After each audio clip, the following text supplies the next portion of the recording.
All right, welcome everybody. How are you doing? All right, my name is Michael. So this is Monday Night Zen. So the breakdown of the class is just going to be 20 to 25 minutes sitting, and then kind of a brief discussion, and then if anybody has any questions or wants to discuss anything, we can do that, and then we can go back to sitting. Is there anybody here for their first time? Oh, right on. Do you anything in particular? Do you like to practice Zen? Do you like to practice Zen, or just kind of checking it out? Okay, right on. Cool. So as far as just sitting, just generally, if you're on a cushion, you can move a little forward onto the edge of the cushion, but if you're in your chair, try to kind of sit straight up, and you definitely don't want to be too comfortable, but be comfortable enough to sit. We're just going to be really focusing on our breath. When we sit and we meditate and sit in zazen, it's really just about being in the present moment and allowing that present moment and just to be in it. So there's going to be a lot of thoughts. There's going to be a lot of distractions, a lot of things that come up, and all we're going to do is just go back to focusing on our breath. And that's, when we sit in zazen, that's really what we're doing. And the hope is that the more we sit, the more that practice can emanate into our daily lives, where as things are happening around us, we don't have to react. We can have that sort of pause before we have a reaction to something. And so we're just going to focus on our breath and then go back to that. All right, so we'll do our first set.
All right.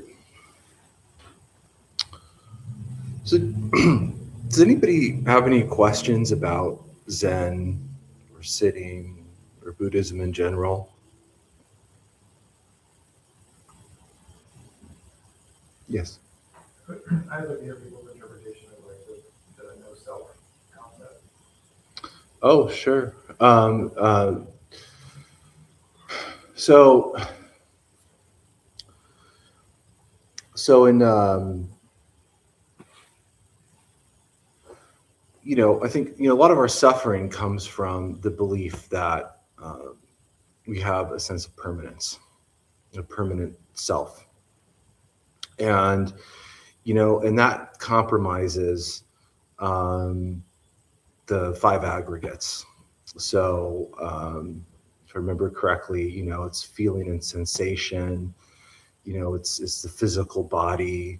It's mental formations, consciousness, and so if we look at feeling and sensations, we feel a certain way, we like certain things, and those create preferences. And I go back to something I read, and it just stuck with me. I don't know if it was from one of Buddha's actual teachings, but he said a fixed view is a fixed self. And I don't know if anybody else has experience, but I've had this experience where I've stated an opinion, like I don't like this to something, and I immediately feel like locked in to this opinion, and I guess I'm so just because I try to practice, so I'm more aware of that. But and I'm like, oh, I wish I could take that back, because it's like a band, who cares, or whatever it was, it just doesn't, it's kind of absurd. But when we look at what that's in Buddhist teachings, it's the five aggregates or the five skandhas. That's what makes up the self, and that's what creates. That's the source of suffering. Is that we think there is a permanence to us, and there isn't. Impermanence is a really important teaching in Buddhism, because it addresses, clinging, because we want to cling to things. We want things to last forever that we like, and that's not going to happen. And we'll do anything we can to hold on to that. And a lot of times, we might say certain things that would harm others or do certain things that would harm others. So there's that. So we just think life is permanent. We just define. I don't know. Like I've oftentimes said throughout my life, like I'm just an angry person, and that's not. I'm not. That's not defines me. I'm not an angry person. I express and engage in anger, but I'm not an angry person. But when we engage in the self in that way, we do that, and so it's difficult to live with the teaching of impermanence through our everyday life, but impermanence works two ways. Impermanence can be, if we're going through something difficult, it won't last forever. And it can mean that something that we're really enjoying won't last forever. So it's kind of the two sides of a coin.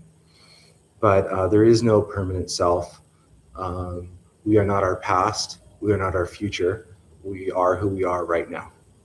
And in trying to embody the teachings of Buddhism, we try to have love and compassion and empathy for others in that process. So, it's a long answer too. I could go on hours on that one, but yeah, it's an important teaching for sure. Yes. I think the term mental formations that we so often. Mm-hmm. Would you be able to talk about that? Yeah. So mental formations are like beliefs that we've created for ourselves that stem from the belief or the sense that we have a permanent self. So I think mental formations are likes and dislikes and preferences. I have this belief, I have that belief. And they're also sort of conditions too that we've created for ourselves. And that's another aspect of the self. We create a lot of conditions for ourselves and you know, where we react within those conditions, and it's kind of like creating a parameter in which we're going to react in. And you know, I think one question I try to ask myself if I'm in a situation is, you know, what kind of conditions am I creating, you know, for myself in this situation? And I think a big part of that is just kind of getting myself back in the present moment. I know people come, I say that a lot, but what's important about that is looking at the conditions that we're creating for ourselves in a given situation, and how that feeds into our reaction. And so that's what I think we mean by conditions. You know, we've conditioned ourselves to react a certain way. I can tell you that there are, if there's certain things I see, or if there's certain things that I hear, it could be a particular belief or opinion, or it could be something, okay? And if I see that, I immediately have a thought. I don't have to think about it. It's like immediately I've made a judgment. I think I know whatever the situation I need to know, I know. And that's the immediate judgment I make. I don't even know this person. I don't know that situation. I'm not thinking about what they might have been through. And I think that's a condition, because that condition is based on a belief system that I've told myself, or that the self has generated that I have. That's like a mental formation. So part of non-attachment and not attaching to the self, or at least having that awareness, is to not engage in that. One of the things that I think has been really important for me to learn is that we never get rid of the self. Like the things that we're talking about here, they don't go away. You know, the sense of self that we have is almost innate in us. Like we've had it for so long. Like we've told ourselves these things our entire life. You know, they don't just go away. So so the process of practicing Buddhism, or in Zen specifically practicing the way, you know, we're really practicing non-attachment. You know, so it's there. We know it's like I feel it. I have an emotion. I have a feeling that I want to react to, but the more I practice and sit and take the opportunities that life gives me to practice Buddhism, because life is our teacher. All the different situations we run into in life, that's our opportunity to practice. You know, it's not always just on a cushion. I mean, although it is nice to sit. So it's just about experiencing moments of non-attachment to mental formations and all the things we're talking about. And that takes a lifetime. You know, it's really hard to do. But I think it's just having the awareness and taking that pause. And it doesn't mean every time, you know, we're going to engage in that. That's impossible. But it's just having the awareness of that. And but that's I think what, you know, conditions and mental formation. You go into you have cause and effect, you know, and there's all these other kind of factors that I think kind of mean the same thing that go into that.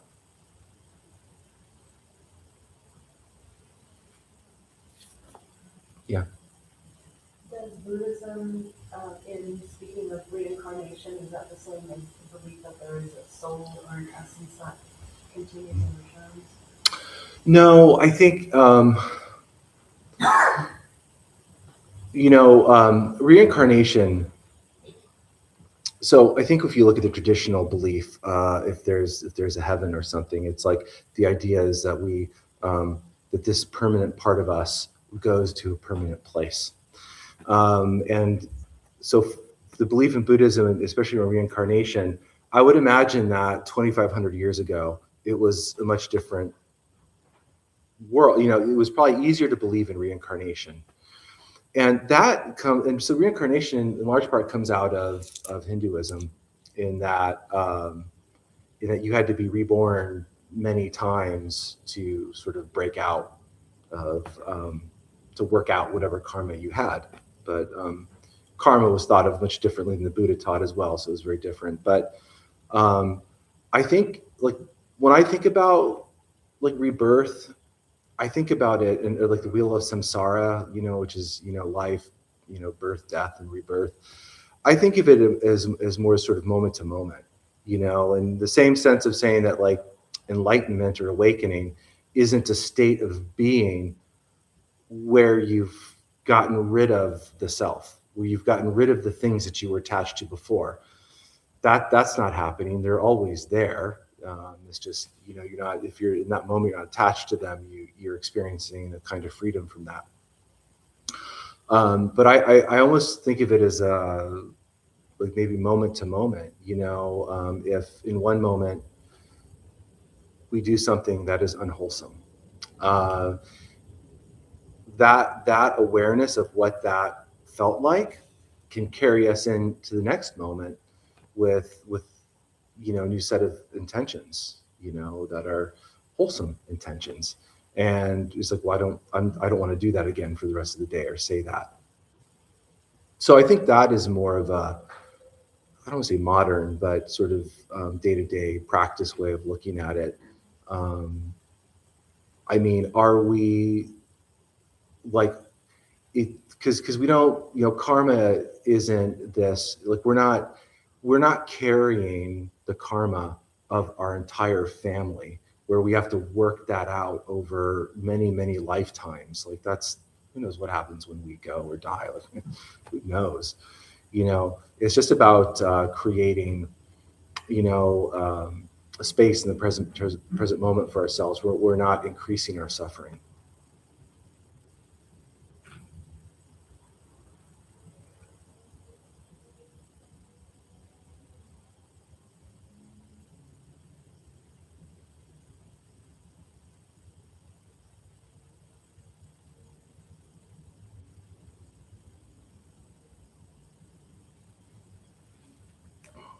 Can you explain or clarify a little bit about what they mean, like the current Dalai Lama? They say he's the reincarnation of the previous whatever. Yeah. How So I don't. does that work? Yeah. So I'm not as familiar with Tibetan Buddhism per se, but I think my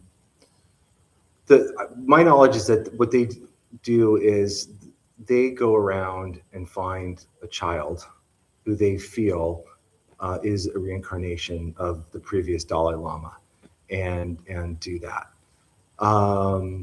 And maybe they do find somebody. My guess would be that if you take a child and put them in a scenario with certain conditions, that you would potentially create the individual that you wanted. I mean, I don't like, we're all a product of our conditions. Whether it's our family, our parents, we've all experienced certain things in life that have shaped us in certain ways, and so we're all product of that. But I have no doubt that there's a legitimate belief system there where they go and they find that and that reincarnation. And I think it's interesting too to think about the different branches of Buddhism and their particular beliefs. I mean, Tibetan Buddhism can be very complex, and I think it takes a lot of time and energy to. It's kind of like learning Dutch. It's like if you're not raised in Holland, I don't know how anybody learns Dutch. Like it is like, so it's just kind of like, I don't know, unless you're raised in that, how you can fully understand and grasp something that you really need to be absorbed over a lifetime. And that's why, I like Zen. Zen is there's a lot of different entry points, and Zen in many ways is about the true expression of ourselves, and I think that's the power of coming and sitting together, in a situation in this setting, is we just get to be our true selves and express our Buddha nature, and I think it's a lot easier to have compassion for each other in this setting, You know, what Jeff will say when everybody leaves the intro class, he's like, would all of you leave this calmly out of a movie theater? You know, and probably not. You know, I'd probably elbow my way out of there as fast as possible. So, you know, it's the setting, it's the, you know, it's the condition we're in that allows for us to see each other in that way, and that's the, I don't want to say challenge, but that's the way, you know, the way to see everybody in that same light, even if they're not going to see us in that light. So. Another question / comment. I really like that question that you asked. I think they're really big, and I think that they're really complicated, and I think there's a lot of different like perspectives and ways of looking at the concept of reincarnation, like from, you know, metaphysical perspective or purely material perspective. One of the things I like about Zen is it has a tendency, correct me if I'm wrong, but it has a tendency to sort of like strip all of these things away and focus on just like the two part and the here and now, and like, yeah, like maybe there is reincarnation, but does it really matter to right now? Like, this doesn't really have an impact on like what I'm gonna do after this or what I'm even doing in this moment. So I think it's a great question, but I think also like that's kind of one of the things I like about Zen is it really like simplifies it. Mm-hmm. Yeah, I agree. I mean, yeah, Zen doesn't get too bogged down in really complex teachings. Now, I recently read a book about Dogen, and things can get more complicated. I mean, depending on how deep you want to dig. You know, these teachings, and I think to your point, these teachings can reach people at every level of their practice. So we can talk about something more on a surface level, and there's a huge benefit of that. But then, if you want to, you know, deepen as we deepen our, in my opinion, as we deepen our practice, and decide to say, I want to learn more about this point. There's just so much more to dig into. Whether, you know, it's non-duality or I love we're having this conversation, but I'm always prepared if nobody wants to talk. And so one of the things that I would been thinking about lately and wanted to kind of thought was interesting was the difference between attainment and improvement. Because in Zen, there's a lot of talk of attainment, and I was just like, what does attainment mean? You know, and as opposed to compared to improvement, and how does that affect our practice? So there's a lot of, so like digging deeper in those things, I think is a great way to understand ourselves and our practice, but that doesn't have to be the case. Like we can enter at different levels and stay there. I think it really comes down to, you know, speak kind words, do good deeds, and think kind thoughts. You know, what matters is our actions. It's a practice of action. But Zen is just so accessible, and that's why I really fell in love with it.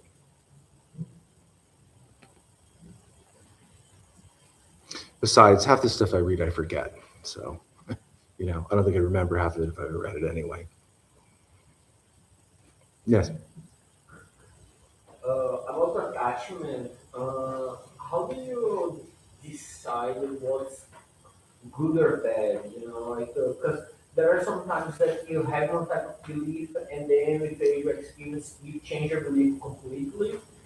You know, and I see as the community you are traveling with, you are talking to, is that group, let's say, have a type of attachment. If you go to another group, it's a different type of attachment. You know, for them, they both are right. But how can you navigate through what's attachment and what's not attachment? Maybe what's good for you. Well, so I guess first, I think thinking about attachment, I think of it as it's hard because of the translation. So if you look at like the Eightfold Path, it says right. And if you read more traditional books and texts about it, it's wholesome, not right. You know, it says wholesome or unwholesome. So the idea that right and wrong doesn't I think, factor into it. So I don't think there's a right or wrong. I think it's wholesome and unwholesome, because the idea of practice isn't to judge ourselves. You know, clearly there is right and wrong. I mean, that's not, I'm not saying that that doesn't exist, but in terms of practicing it, it's wholesome and unwholesome. But I think with, you know, it's just about not being, I mean, attachment is difficult because it's just so easy to attach to everything, material things, thoughts, beliefs. Um, so, you know, you can be a part of something and not be so attached. Like the question is that causing you suffering? I think is the question. You know, like what is like what is that causing you? I mean, I don't. Again, it's like it's not so much thinking about is this right for me or is that wrong for me, but just understanding like what does that attachment mean for you? You know, like I think there's a sense like we are like I'm attached to Buddhism. You know, I have a desire to practice Buddhism, and I think that's a good thing, and we all need to have that. It's like the word attainment.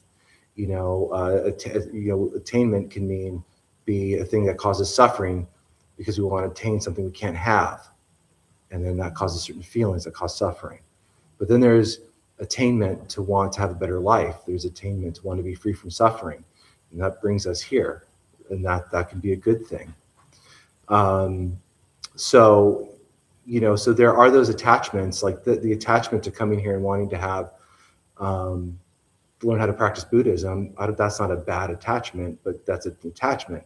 If you really want to get into the details, then ideally, like years and years of practice, you would get to a point where it's just natural for you to practice. You don't have to think about attaining anything because you are the very thing that you wanted to attain. You don't have to think about it anymore. So I would just, you know, look at those each individual thing and be aware of that and how that affects you. And in terms, but everybody thinks they're right, and you get attached to your opinions, and you know, but you can still do anything you want to do without having that attachment, and you could just be free and let other people suffer. Why do I have to join in on their suffering? They can be angry, and I can just witness their anger.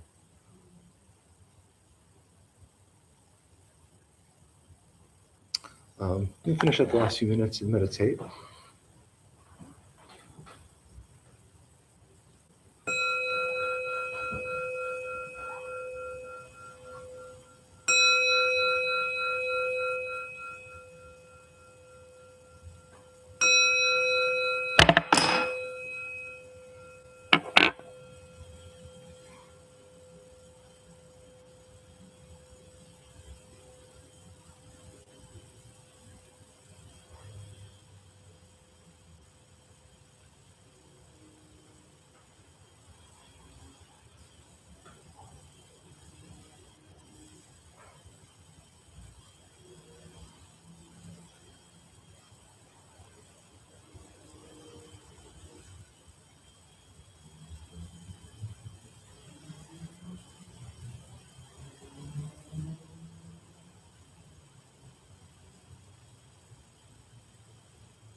All right, everybody.